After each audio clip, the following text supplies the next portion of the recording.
Take 2. Sorry, it's just I went off on a bit of a rambling rant with something here, and I will explain it all. And then I noticed that, oh, wait, now these pages separated. Oh, that explains it now, and now I know where I am. Cool. So anyway, been a while since I've done one of these, not counting the one that I literally just stopped and deleted a moment ago. Yeah, an introduction for a assigned reading story. Sorry, assigned reading series, which I thought of doing this one 6 months ago?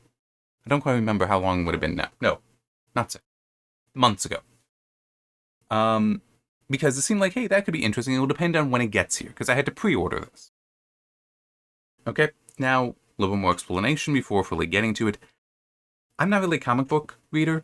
Never have been, not currently. Maybe I will be in the future. Don't know. Not exactly not my normal thing. But I'm aware of comic books. I've watched the MCU. I grew up watching things like the X-Men animated series, Spider-Man animated series, Fantastic Four, Iron Man, Incredible Hulk when those were on.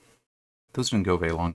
The DCAU, so the Batman animated series and its variants, Batman Beyond, Superman animated series, some Justice League, Static Shock. Trying to remember what else. There was also Teen Titans, but I didn't really watch that too much. So I'm certainly familiar with comic book characters and comic book stories, but I've never really been a comic book guy.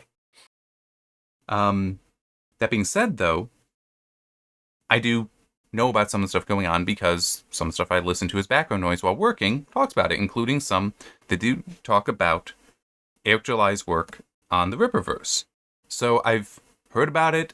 I am kind of curious, but because I'm not a comic book guy, I don't really want to just buy a comic book that might be just, one out of a set. Have no real understanding of its place in this. Maybe get confused because it's suddenly just if the story would end because it continues next time and it's not really complete. That I don't know. I have no knowledge of, because some people write stories that way. I don't particularly like that myself, but this is how some people write stories, and I'm that's not style choice. When in other assigned reading videos, when I say, it's a style choice, where it's like, I disagree with it, but I can't say it's wrong. That's kind of thing. So I don't know. I don't know what to expect, and I don't want to have a stack of comic books. I have to figure out how to put them on a shelf or something. I don't want to have to deal with that when, say, okay, I found this story kind of sort of interesting, but it's incomplete, so now didn't want to have to deal with that. But then I saw, they were offering this thing. The Omnibus, which is over 1,300 pages. It says right there. That is basically everything they put out for years 1 through 3. And the price wasn't that bad. And it's like, okay, I'm still not really into comic books, but this way I don't have to worry about incomplete stories. I don't have to worry about trying to pick the right one to get into. Because it's also that. It's like, what if I decided, all right, I'll start at the first one, ISOM 1. But maybe I don't actually care for ISOM 1. Maybe it would be a different one later on that I'd care for, and I just bought the wrong one. I had a bad introduction. Well, this way I have all of it, so I can still be badly introduced to one thing, but have it do better later. Yeah, so as you can see in that, which I just pulled this off the Rippaverse website for it, which the link is in the description, though I'm not sure if this will be available for general purchase. As I said, I pre-ordered it. And yeah, I just don't know if it will continue to be available afterward. But because I've got no special connection to ISOM, that's that character that's on the front of that version. So instead I went for this one that's got the various characters. And I've not read these, but background noise, have seen some pictures, so I do know who some of these are. Like, do know that's ISOM, Yaira, Alpha Core, I cannot remember their names. Bloodruth, I think that's the Horseman guy. Shersha? Which I'm probably, it's taking that out. And then I got no idea. I was like, that's it. And probably the only reason why I even remember the Shersha, and I'm probably mispronouncing it, is just because it's a weird one to pronounce. So it's like, that just sticks, where I think one of the Alpha Core people is Brax, which is still an uncommon name, but it doesn't stick in my mind as well without, like, a story to connect to it. Because it's just people saying the name, and it's like, okay. But Shersha, it's like, yeah, it's pronounced this way. It's like, what? Look, oh, okay, that's who. Anyway.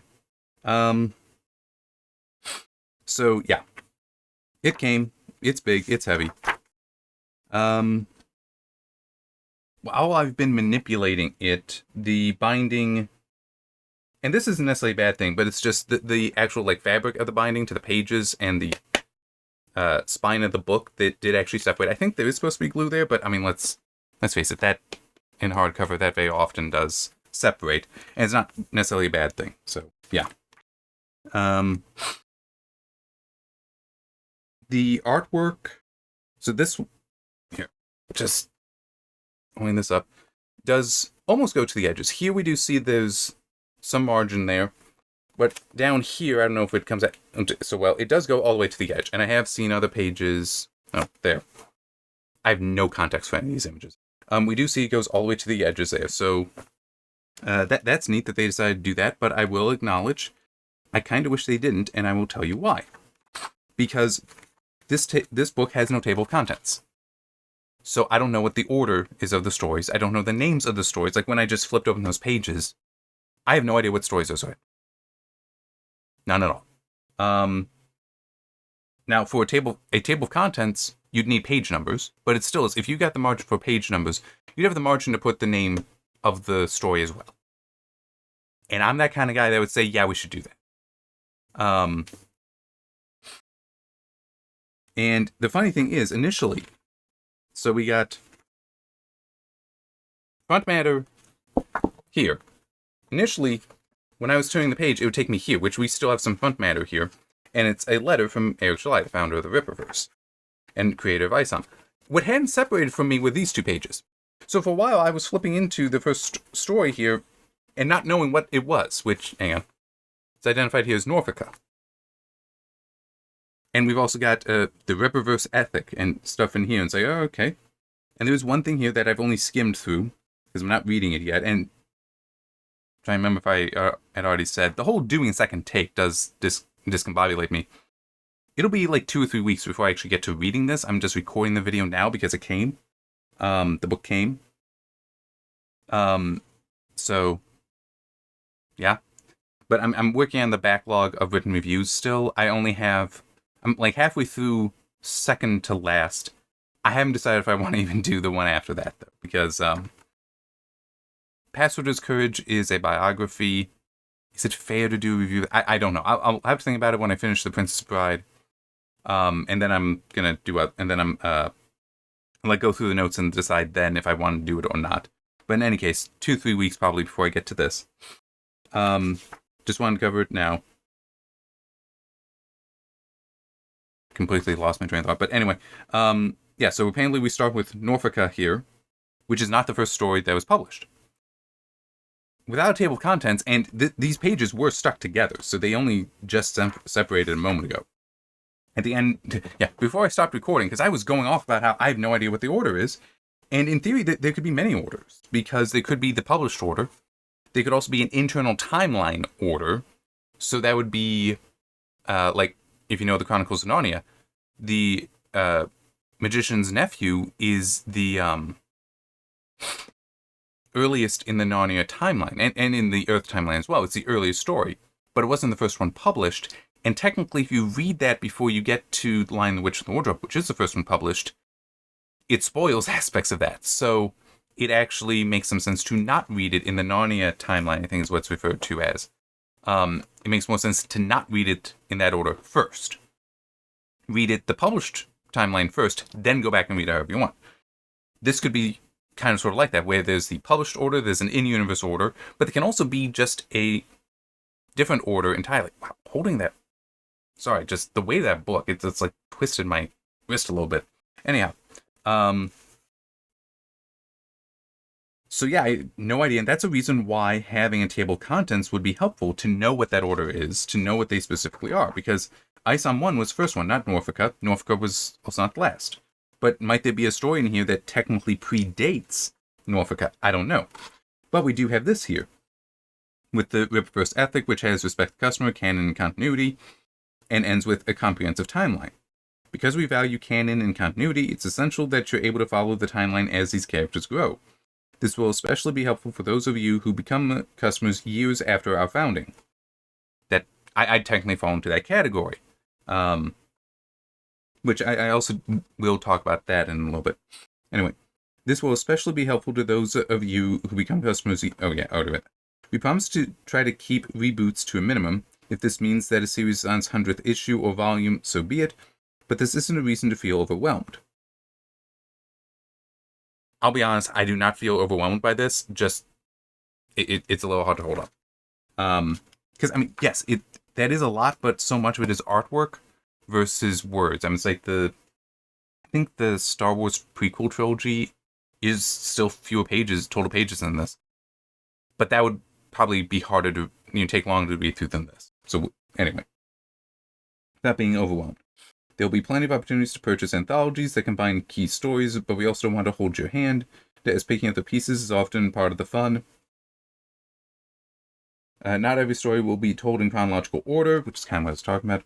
So we'll always make it as easy as possible to keep up as the universe grows. So I'm assuming then that means that the order here is intended to be the comprehensive order, that as you read through it this way, it will make sense. People will be able to understand it. Now, as I said, I want to... The kind of customers. I would say that the people who purchase these are in one of three groups. I'm in the one that is no familiarity at all. Price was fine, so that this is what I'm getting so I can actually read the stories. So that is what it is. This is a book to read, which is why a table of contents, page numbers, and identifying the stories on each page, in like a top margin, would be desirable, because I want to be able to find where it is, where I am, and also if I just pull it open, say I want to be able to know what story I'm in if I just open up a page. So yeah, the other end of the groups would be the kind of person that just loves everything Rippaverse, bought this, honestly might never even open it up and is just putting it on the shelf next to all their copies of everything that's in here, which is why they might not actually open it up. Well, might not open up to read it. Maybe they would open up to see what the order is and be like, oh, okay, I'll rearrange my stuff in that. That's fine. That's fine. And then those that would be in the middle. The third group in the middle, where they bought some, not all, weren't necessarily interested in others, but were like, hey, I want to support the Rippaverse, so I'll buy this to fill in the gaps that I have. And it still is for them. It still makes sense that they would want table of contents, because then they know, okay, this is the story that I don't have, I'll skip to there, because I already know the others. So it's really only that one group then that doesn't need a table of contents. So I truly do not like that it lacks a table of contents. But then it's also, to be fair, if you go back and look, I don't like that this kind of sort of a lack of table of contents in the original trilogy novelizations, the prequel trilogy novelizations. I'm trying to remember if the Star Trek trilogy novelizations had it or not. And to be clear, they had partial, just top level table of contents saying, oh yeah, this is where A New Hope starts. This is where Empire Strikes Back starts. This is where Return of the Jedi starts. It's like, okay, yeah, that's nice.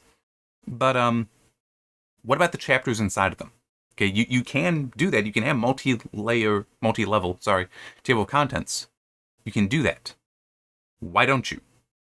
Anyhow, I think that's me. So it's like that. This I do see it as a table of contents exists for a reason. They're very useful. It shouldn't upset one of those purists who just loves Rippaverse to have one in here, and it would benefit somebody like me. So I am disappointed that is not here, but it is what it is. Okay, so I just flipped open, and well, here, at least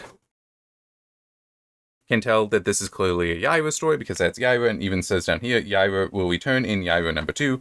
Then we get one of the covers, let me also flip, so that is one thing that is actually kind of neat. And I would assume it's actually common for a lot of... I'll explain why I'm looking confused. I would assume that this is actually something that we do see with various omnibuses. That includes the different cover art, because you can have different cover art for comic books, where it's like, and even with this, how, you got two different covers here. I think with Rippaverse, they tend to have it be 4 that you can pick from, but I am... Okay. So I'm just confused by something, and I want to get to the start of this to see if I can figure it out. But that's not the easiest.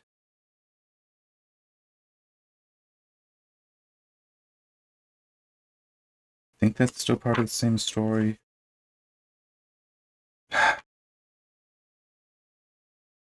This is what I'm talking about, because this is not something that's particularly desirable to have to... Okay, there we go.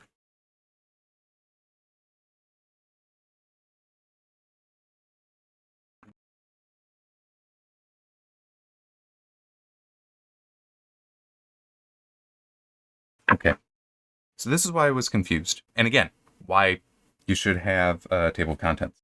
Or at least markings to indicate where you are. Yaira will return in Yaira 2, it says. It's like, okay, so clearly then the previous story is going to be, like the story that's the end of is either Yaira 1 or is a story with her in it, and it's just, it's not her story, but she's prominent in it, so it's like, yes, she does return. Okay, but then, I started flipping through cover, Yaira number 1, cover A, cover B, cover C, and then what I see? A Yaira title page.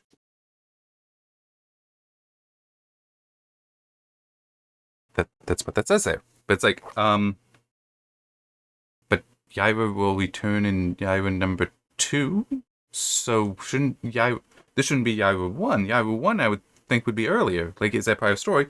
So then I started going back to find what the previous story was, that Yaira will return in Yaira number 2, and what do I see? Yaira.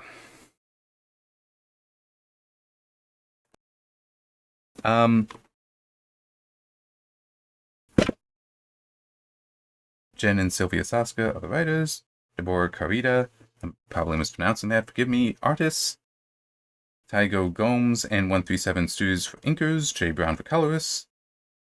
Eric Weathers and Invisible Art Studios as letterer versus just Invisible Art Studios. So, okay, there is a difference. But, is this Yaira 2? Because it doesn't say... I mean, is this just a comic book thing? Maybe it is a comic book thing. That you wouldn't say that, hey, that it is just Yaira and then Yaira, but it's not Yaira 1 and Yaira 2, but it's... I'm a normie. This is how I'm entering into this stuff. I kind of do need that explanation. And there is also...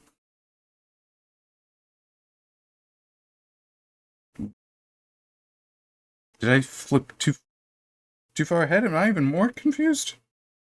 Well, no, I am even more confused, but it's... What? But did I flip too far ahead? Okay, I did. Because now I'm at Yaira again. And Yaira will return in Yaira number 4. So it's like...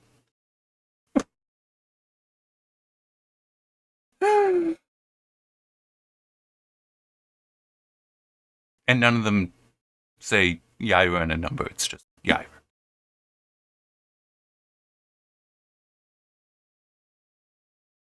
I can stop this video soon. It's... Let me be clear. I'm mildly frustrated here, okay? It's only a mild frustration. Because I see this as kind of obvious that you would identify clearly the story, both in the title pages, but also put it up at the top of the page with a page number, have a table of contents. That's all obvious to me. And I can be wrong. I'm not a comic book person. I am not. Maybe these are just things that comic book people don't need. But I'm not a comic book person, so I'm seeing it from a different perspective. Maybe that's it. I don't know. Maybe I'm just wrong here is kind of my point. But it still is, from my perspective, this formatting that doesn't have that information, doesn't give you order, doesn't give you page numbers, doesn't give you the names of the stories on every page, only serves the people that already know these stories. They've already read them. Okay? That this is, especially given how heavy it is, might be something they put on their shelf and never take off. That's memorabilia. That's not who I am, however. So, this is not serving me well. And that I do consider a problem. But it is technically a style choice. And maybe it is if I were into comic books and I've seen other omnibuses put up by Marvel, DC, whoever else, that this is just how it's done. I don't know. It doesn't stop me from saying I don't think that's a good way of doing it. So, yeah. All right. Oh, didn't even notice it. Yes, $150. That's what it says here. So, yes, it is.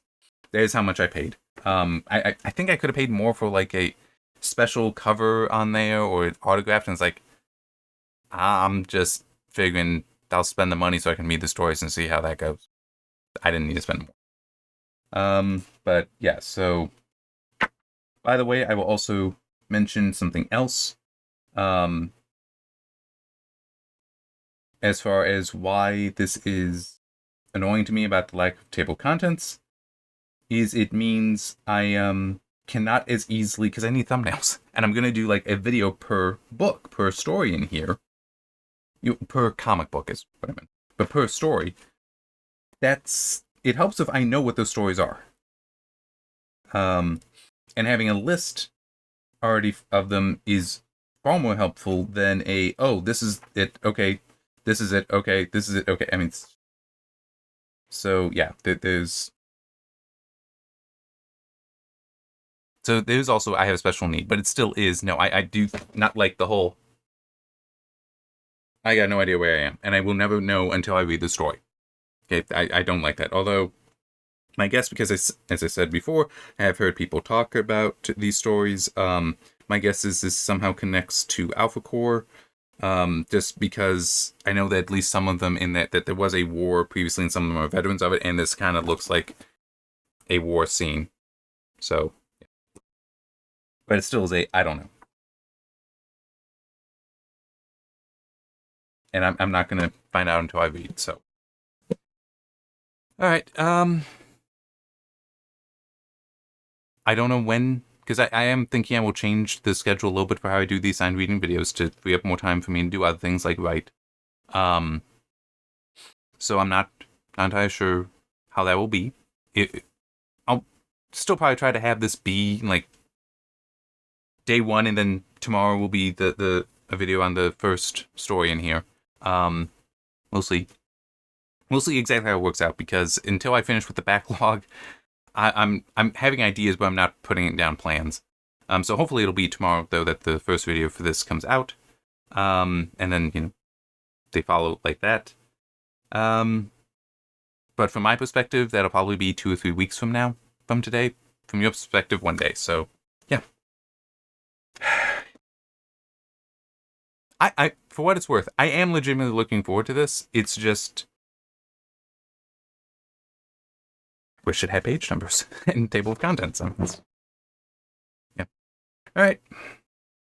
Oh, and I also do want to say this. If it is the case that this doesn't prove to be available, that was only for those who pre-ordered it like I did. My understanding is, while not every cover is available for just the plain comic book versions of these stories, it seems a poor way to put it, but there is always one of the covers is available as just general production, not as a like 4 covers, A, B, C, D. A might be the one that's will just always be. I don't think it is A, but we'll just assume it's A for the moment. That's one that will be continuously printed. B, C, and D were only available to those who pre-ordered and said, yes, I want that one. Okay, so it's my understanding is that those cover A's whatever cover it is, those are available. So if I read one of these, say it's good, and somebody for whatever reason watches and like, oh, okay, I want to look into that. It's like, you can buy just that story. I don't know if the omnibus itself will be available for general purchase. I just don't know. But yeah, anyway, that is enough of my blathering, I think. So, see you next time.